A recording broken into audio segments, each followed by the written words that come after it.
Sahabat Al-Ma'tuk, mari berdonasi untuk keperluan serta kegiatan media Al-Ma'tuk agar kami dapat selalu menyajikan tayangan-tayangan yang bermanfaat bagi umat muslim. Caranya mudah, silakan klik link yang ada di kolom deskripsi atau scan barcode donasi yang berada tepat di layar Anda. Jazakumullah khairan wa barakallahu fikum.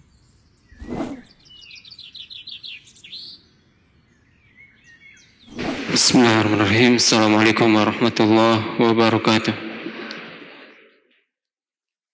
Alhamdulillahi wa kafa, wassalatu wassalamu ala nabiyina al-mustafa wa ala alihi wa sahbihi ahli sidqi wal wafa. Kita lanjutkan kajian kita masih bersama kitab Riyadhus Shalihin, bab fadlu zuhdi fid dunya wal hasu ala taqalluli minha wa fadlul faqri. Bab mengenai keutamaan zuhud di dunia, anjuran untuk sederhana menyikapi dunia, dan keutamaan dari kefakiran. Kita sampai di hadis nomor 465. Wa an Abi Dzarr radhiyallahu anhu qala kuntu amshi ma'an nabi sallallahu alaihi wasallam fi harratin bil madinati fastaqbalna Uhudun faqala ya Aba Dzarr قلت لبيك يا رسول الله فقال ما يسرني أن عندي مثل أحد هذا ذهبا تمضي علي 3 أيام وعندي منه دينار إلا شيء أرسده لدين إلا أن أقول به في عباد الله هكذا وهكذا. Dari sahabat Abu Dzar, semoga Allah meridainya, ia mengatakan bahwasanya suatu ketika aku berjalan bersama Rasulullah sallallahu alaihi wasallam fi harratin bil Madinah, di Harrah, ya, bukit yang menghitam di kota Madinah, yang mana kota Madinah ini punya 2 harrah, ya, harrah yang ada di sebelah utara dan harrah yang ada di sebelah selatan. Fastaqbalna Uhudun, maka tibalah kita pada suatu tempat yang kita menghadap ke arah gunung Uhud. Faqala ya Aba Dzarr, maka Rasulullah mengatakan wahai Abu Dzarr. Abu Dzarr pun menjawab labbaika ya Rasulullah, kepenuhi panggilanmu wahai Rasulullah. Faqala ma yasuruni anna 'indi mithla Uhudin hadha dhahaba, sungguh saya itu tidak senang kalau saya memiliki emas sebesar gunung Uhud ini. Tamdi alayya 3 ayyamin wa 'indi minhu dinar, yang mana emas sebesar gunung Uhud ini ada bersamaku selama 3 hari dan masih ada tersisa padaku 1 dinar. Illa syai'un ursiduhu lidain, kecuali sesuatu yang aku sisakan untuk melunasi hutang atau jaga-jaga kalau aku, ya, supaya tidak berhutang. Illa an aqula bihi fi ibadillahi hakadha wa hakadha, kecuali apa yang aku katakan tentang keutamaan harta kepada para hamba-hamba Allah, yaitu beliau mengarah ke sebelah kanan, kiri, dan ke belakang. Ya, maksudnya kecuali memang harta yang disiapkan untuk beramal soleh. Thumma sara faqala, kemudian Nabi SAW berjalan dan beliau bersabda lagi, innal aktsarina humul aqalluna yaumal qiyamah, sesungguhnya kebanyakan orang kaya di dunia itu akan menjadi orang miskin di hari kiamat. Illa man qala bil mali hakadha wa hakadha, kecuali orang-orang yang menyiapkan hartanya untuk ini dan itu. Beliau pun menunjuk lagi ke arah kanan dan kiri. Ini sebagai bentuk isyarat bahwasanya, ya, berkaitan dengan dunia, cukup kita siapkan dengan apa yang ada di hadapan kita. Ya, cukup kita siapkan dengan apa yang ada di hadapan kita. Jangan terlalu ngoyo untuk mengumpulkan apa yang sejatinya itu bukan tanggung jawab kita. Kemudian Nabi SAW mengatakan, wa qalilun mahum. Namun orang yang seperti ini jarang. Ya, jadi kebanyakannya orang itu ambisi kepada dunia. Thumma qala li, kemudian Nabi SAW bersabda kepadaku, makanaka la tabruh hatta atiyak. Wahai Abu Dzar, kamu tetap di tempatmu sampai aku kembali. Thumma antalaqa fi sawadil laili hatta tawara sami'tuhu sautan qad irtafa'. Maka beliau pergi di malam yang gelap. Ketika beliau sudah tidak terlihat, aku mendengar ada suara yang keras. Fatakhawwaftu an yakuna ahadun arada lin-nabi. Maka aku pun khawatir jangan-jangan ada orang yang mencelakai Rasulullah sallallahu alaihi wasallam.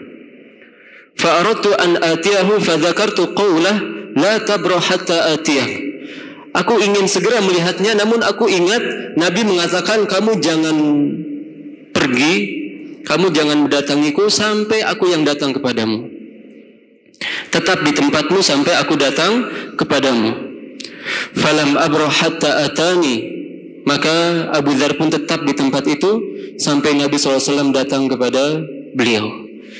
Faqultu laqad sami'tu sautan takhawwaftu minhu fadzakartu lah. Maka Abu Dzar pun mengabarkan bahwasanya tadi aku mendengar suatu suara yang keras sehingga aku khawatir engkau dicelakai oleh orang lain. Faqala wa hal sami'tahu? Nabi mengatakan, apakah kamu mendengarnya? Qultu na'am. Iya.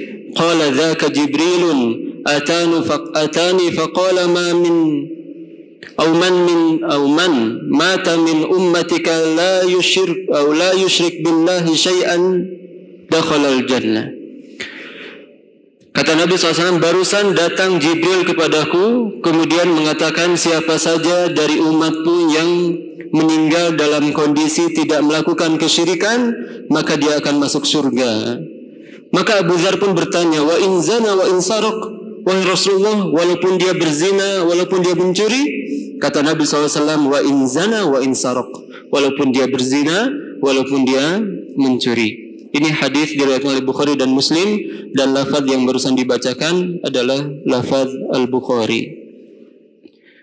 Hadis yang mulia ini memberikan banyak sekali faedah, ya, di antaranya yang disebutkan oleh Syekh Salim bin Aid Al-Hilali. Kata beliau, hadis ini menjelaskan kepada kita tawadhu'nya Nabi SAW bersama para sahabatnya. Ia tidak merasa lebih tinggi di hadapan para sahabat. Dan lihat bagaimana baiknya adab Abu Dzar kepada Rasulullah SAW dan semangat beliau untuk menjaga keselamatan Rasulullah SAW. Demikian juga hadis ini menjelaskan kepada kita bolehnya kita menyimpan harta untuk menjaga diri dari hutang. Ya. Kenapa? Karena yang namanya hutang itu merupakan beban hidup. Nabi SAW menjelaskan, berlindunglah kalian dari hal yang menakutkan kalian setelah kalian mendapatkan keamanan. Apa yang dimaksud hutang? Ya, kita mendapatkan keamanan tapi menjadi takut, menjadi khawatir gara-gara hutang. Ya, maka hutang ini hendaknya tidak kita lakukan kecuali dalam kondisi terdesak. Namun subhanallah, kita hidup di zaman yang orang difasilitasi untuk berhutang. Ya, ada kartu kredit, bahkan sekarang ada pembelanjaan dengan tawaran diskon sekian persen bagi orang yang belanja dengan kredit ini. Subhanallah. Jadi tawarannya luar biasa. Belum lagi di pinggir-pinggir jalan, ya, Anda butuh uang 1 jam cair. Subhanallah. Ya. Jadi sekarang orang berhutang itu sudah sangat dipermudah. Oleh karenanya banyak orang yang bunuh diri gara-gara pinjaman online. Kemudian hadis ini juga menjelaskan kepada kita yaitu anjuran berinfak di jalan Allah dan jangan terlalu banyak menumpuk-numpuk harta. Nabi SAW mengatakan bahwasanya hakikat harta kita itu yang kita makan, yang kita minum, yang kita pakai, dan yang kita sedekahkan. Itulah hakikat harta kita. Kemudian faedah selanjutnya, bolehnya seorang memberikan kunyah terhadap dirinya sendiri untuk tujuan yang mulia, walaupun kunyah itu lebih terkenal dari namanya. Ya, seperti Abu Dzar.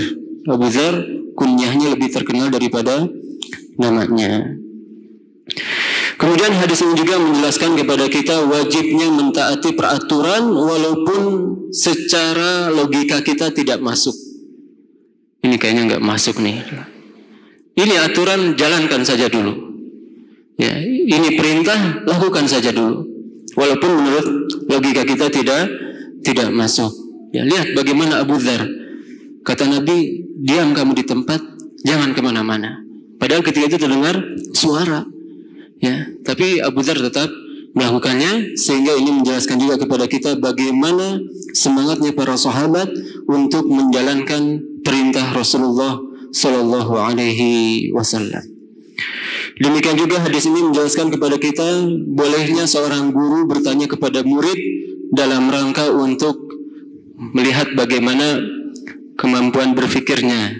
Demikian juga dalam rangka untuk adanya interaksi ketika kegiatan belajar mengajar. Ya, demikian juga hal ini menjelaskan kepada kita seorang murid boleh untuk memastikan pemahamannya. Ya, seperti ucapan Abu Dzar, wa in zana wa in saraq, walaupun dia berzina, walaupun dia mencuri. Kata Nabi SAW, iya, walaupun dia berzina, walaupun mencuri. Karena keyakinan Ahlussunnah wal Jamaah yang namanya dosa besar tidak menyebabkan dia kafir. Ya, kecuali dosa syirik besar, kufur besar, dan nifak yang besar. Ya, dan faedah yang terakhir, hadis ini menjelaskan kepada kita bahwa yang namanya sunnah ini adalah wahyu. Ya, hadis ini adalah wahyu. Walaupun tidak kita baca dengan bacaan seperti bacaan Al-Quran, tapi sunnah adalah wahyu. Ya, sebagaimana di dalam hadis ini dijelaskan bahwasanya tadi Jibril mengabarkan kepadaku bahwa siapa yang meninggal dalam kondisi tidak melakukan kesyirikan maka dia akan masuk surga. Ini kan wahyu, walaupun dalam bentuk hadis. Ya, maka hadis itu bagian daripada wahyu dan hadis tetap harus diterima walaupun hanya dikabarkan oleh satu orang atau yang dikenal dengan khabarul ahad. Wallahu a'lam wa sallallahu ala nabiyina Muhammad wa akhiru da'wana alhamdulillahi rabbil alamin. Assalamualaikum warahmatullahi wabarakatuh.